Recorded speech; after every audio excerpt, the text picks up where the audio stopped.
Hello Saxo fans, episode 60. Now, this is probably not the episode you were hoping for, and certainly not the one I wanted to deliver, especially for a landmark 60. I was hoping it'd be down the road, all the noise, great camera angles, all that stuff. But that's going to have to wait, probably for the next one, because we're going to make some changes.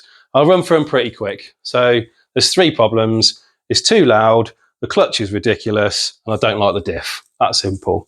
So the exhaust I've already done. I'll show you what I've done with that. Put another silencer in it. Obviously the proof's in the pudding and we'll drive it a bit later. And hopefully that's quietened it down. It just needs to take the edge off. It doesn't need to drop load. It just needs to be like not so crazy. So hopefully we've done that.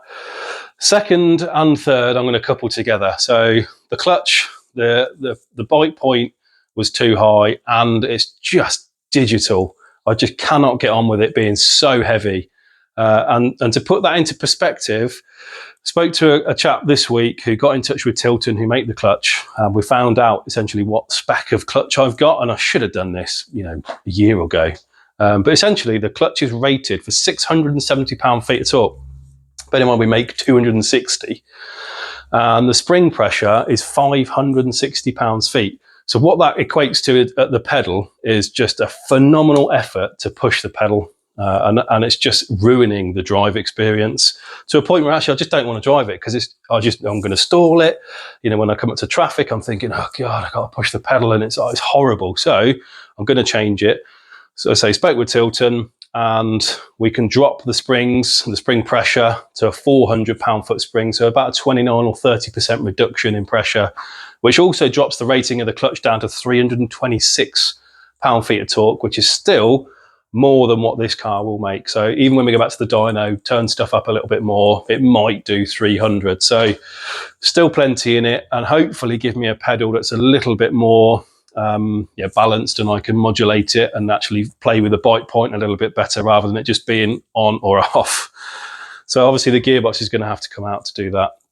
And while we're there, I'm going to take the Gripper Diff out and I'm going to put a QUAIFE ATB in. I'm sure that loads of people would say that the Gripper is a better diff, and it probably is.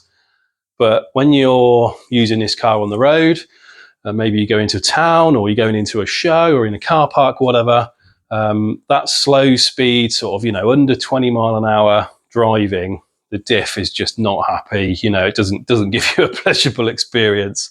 And bear in mind, my car will be on the road in the dry the vast majority of the time. I still think a QUAIFE is probably the better option for me. So I'm going to change that as well. And obviously with the gearbox coming out, we might as well do it in a oneer. So I will show you the exhaust first, and then we will have a look at taking off loads of stuff that I really don't want to do, but I'm going to have to if I want this car to be a better driving experience. So let's get cracking. Right, quick look at the exhaust then before we start with the gearbox. So downpipe, obviously, to bring it down towards the middle of the car. My catalyst, obviously, because I'm MOT friendly, is obviously still fitted. Flexi section there, and then through to my center silencer there. So I actually used a parallel offset silencer just to tuck essentially the most of the bulk up a little bit. And then let's have a quick look at the back. And the rear silencer here, obviously you've already seen this in the previous video, but essentially tucks up quite nice all the way to the center section. And it's all V-banded all the way throughout. So swapping it out is pretty easy. Job's a good one. Right then, onto the gearbox, shall we?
Right, everything is off, apart from 2 bell housing bolts at the bottom, which are just backed off, just so they're loose so I can pull them out a bit easier.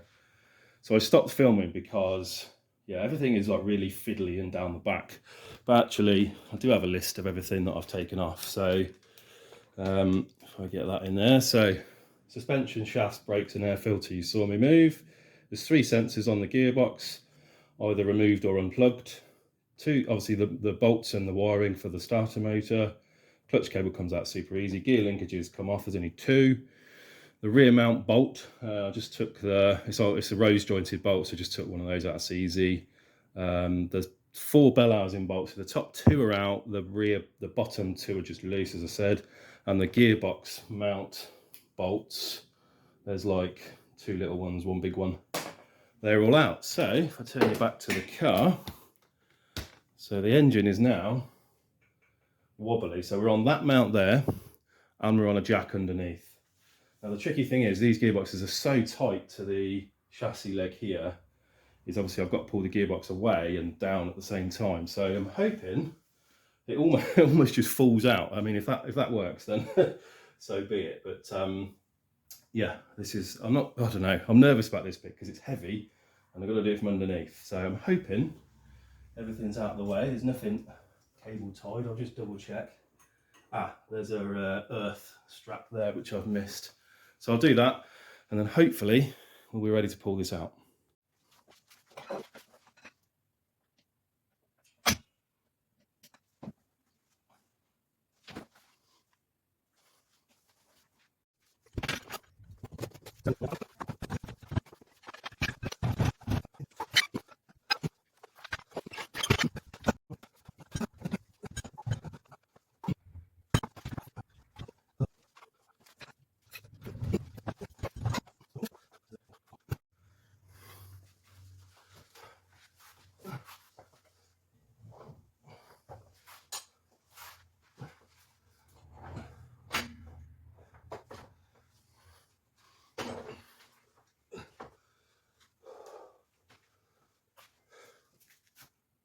Okay then, gearbox out. Job's a good one. Yeah, it wasn't super fun. In the end, I had to take off the top mount because it was just clashing with the chassis under the battery tray, and because the clutch pack is quite thick, you can't pull the box off straight without it clashing on that. So yeah, combination of things, it just made life a little bit more difficult. Anyway, it's off. I'm really not looking forward to putting that back in. So 2 jobs now. The number 1, we'll pull the clutch off, which hopefully should be really easy, just the 6 or 8 bolts or whatever it's held on with. We'll do that in a second. And then obviously to take the diff out of this gearbox. Now, because this is a BE box, the diff is essentially on the side here, relatively easy to get to, unlike an MA where you have to, I think, strip the box quite a bit. On these it's quite easy. So I'll move this out to the garage out the back, and then we'll take that apart in a minute. But I think first, let's get the clutch off and we can get that sent away. Oh, I have already ordered my QUAIFE as well, so hopefully that'll be here in a couple of days. So let's get the clutch off.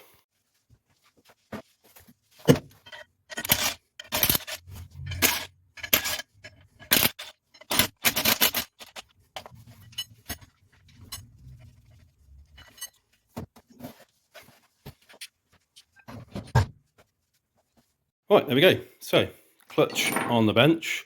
Now, it's my understanding that the only thing that's going to change is the actual pressure plate itself. So essentially unbolt those 8 nuts and bolts and swap out the spring pack there.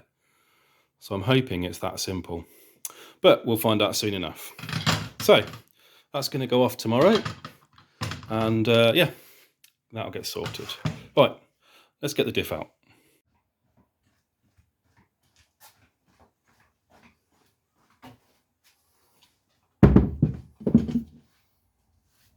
Right, BE box on the bench, and I've had a bit of a game, if I'm being honest.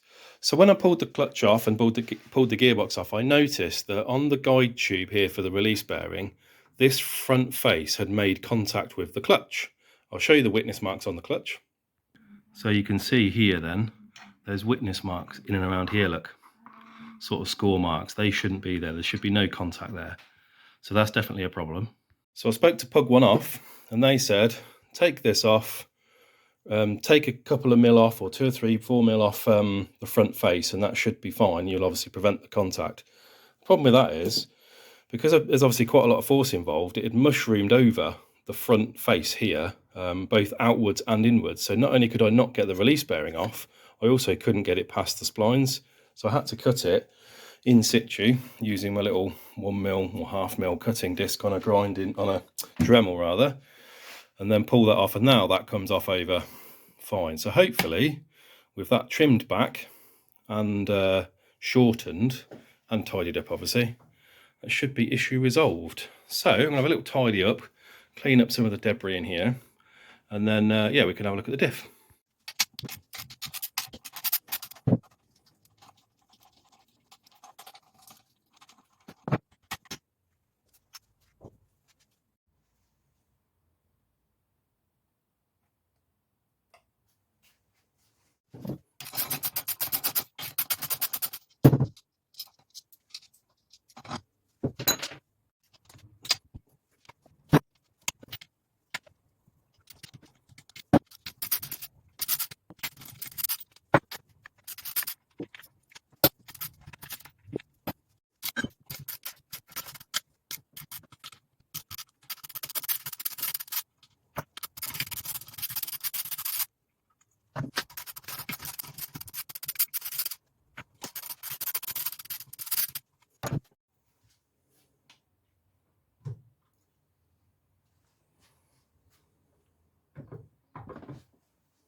Right, Saxo fans, so obviously the old gripper out. You join me 24 hours later, and I've been and collected the QUAIFE ATB, automatic torque biasing, I believe it's called. So pretty much the reversal of removal. So I'm just going to clean the crown wheel up because it's got some Loctite remnants on it. We'll bolt that on, torque it down with some Loctite on the bolts. We'll put the new bearings on because I bought a couple of new bearings. One of them I got off absolutely fine, no problem at all. And one of them just didn't come off quite straight. And when I used the puller, yeah, it just pinched the edge ever so slightly. So I thought, why not just put a couple of new ones in for the sake of it? Yeah, and then just a case of bolting it back in then, and then the box is ready. So I've also dropped my clutch off to be reworked. So I'm probably gonna have to wait a couple of days for that. But yeah, we can get the gearbox basically sat waiting and ready. So let's get cracking.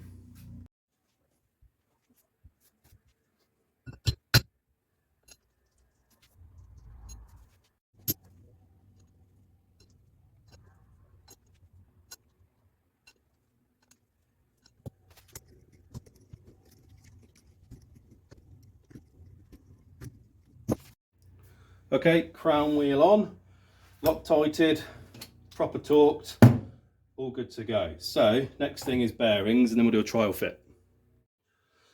Right, bearings are on, pretty straightforward in the end. What I did was took apart one of the old bearings and used, where's it gone? Used the inner race, I think they call it. Essentially I cut it down the middle just to sort of open it up a little bit, which means I can then use that as a hammering device without it putting itself on. However, in the process, I did actually angle grind my thumb. Lovely. Anyway, so that's sorted. So we can attempt a little trial fit of this into the box.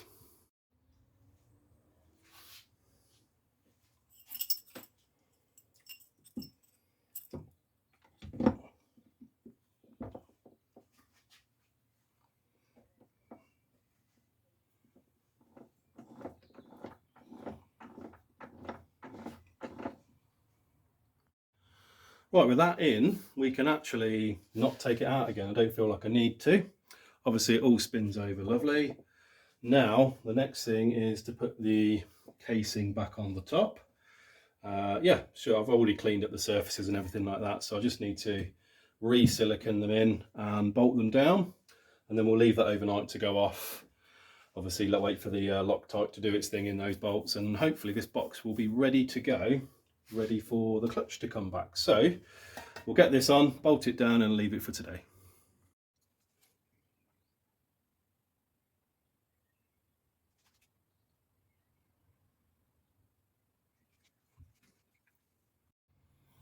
Right, went a bit overkill with the silicone there, so I took it off and put a bit of a thinner smear on.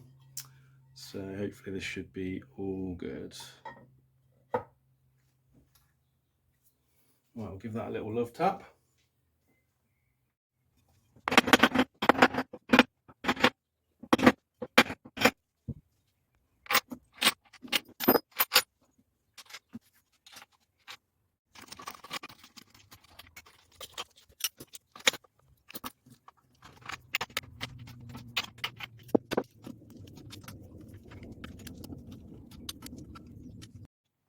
Okay, there we go then. So all back together, seals and everything back in, jobs are good, and she is ready as she'll ever be.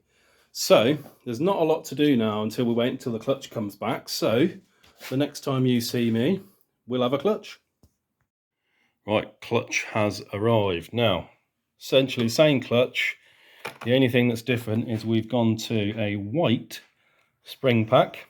Now, if you go onto the Citroen website, this tells us, hopefully you can see this, we are white on a high ratio pressure plate.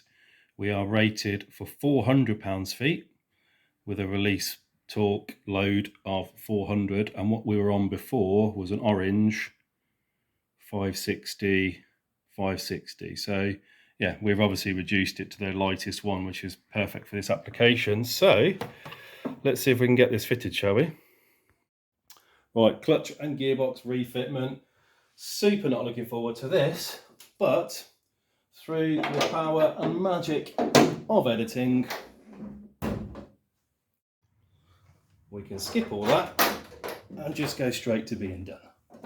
So, she's back together, jobs are good. And now putting a gearbox back in this, obviously the BE box is a bit tighter in a lot of places. It was quite easily the worst job I've ever had to do on this car. Yeah, it's horrendous, but got it back in, it's all back together. Just need to put the brakes on, that's it, that's the only thing left to do, and then we can get it outside and go for a little drive. Hi there folks, so you joined me, I've just set off. So, the clutch is definitely lighter. That is a much better experience already. Still need to get used to it obviously, but it is not so stiff it's unbearable anymore. I feel like all I need to do now is just get used to it. I would just need to tweak the bike point a little bit. Obviously it's still set as it was before, which is maybe not perfect, so I can play with that. There's obviously lots of adjustment in it, but yeah, so far it's better. Just pulling off the drive, obviously with the new diff at slow speed, you know, especially at those sort of manoeuvring speeds, it was really bad. And actually, yeah, much better. So what I'm going to do is I'm going to have a quick spin round, just 5-10 minutes, make sure everything's okay, do a quick leak check when we get back, and then we'll take it for a proper drive another day. So anyway, let's crack on.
Right then, Saxo fans, so I was really hoping for a bit more drive footage, but my camera mount kept falling off and I just gave up with it in the end.